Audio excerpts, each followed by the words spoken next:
we got to go back to the beginning. So when we come to Genesis, we find that God creates what in the beginning? The heavens and then he says, let there be.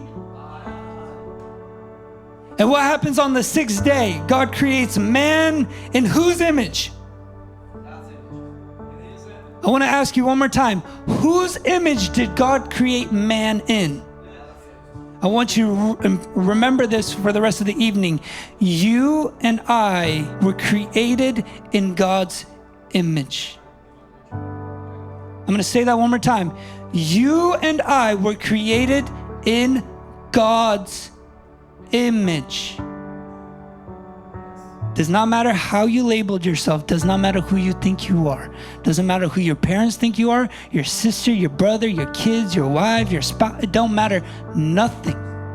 What matters is his image now, for that is what you're created in. So let's go back to the beginning. In the beginning, we find that on the sixth day, God creates us in his image, and he gives us a few commands. He first and foremost says, man, it is good for man and woman to be here. And then he says, be fruitful, multiply. He says, have dominion over all created species, right? And he sends out man to cultivate the garden. So there's a few things here.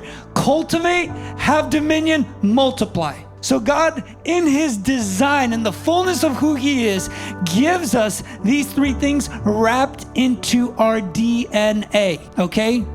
To cultivate whatever is our way. When you're cultivating something, that means it's kind of messy, and you're cultivating to make it look better and prosperous.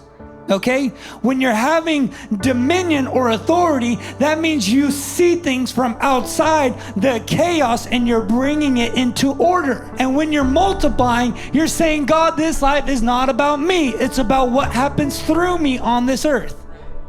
So it's very interesting because God gives us a DNA that is wrapped in authority, but yet wrapped in humility. And it's very interesting because he says to Adam and Eve, he says, the day you eat of this tree, the knowledge of good and evil is the day you die. So God wraps who he is in his fullness into man, and he says, go and do what I've called you to do.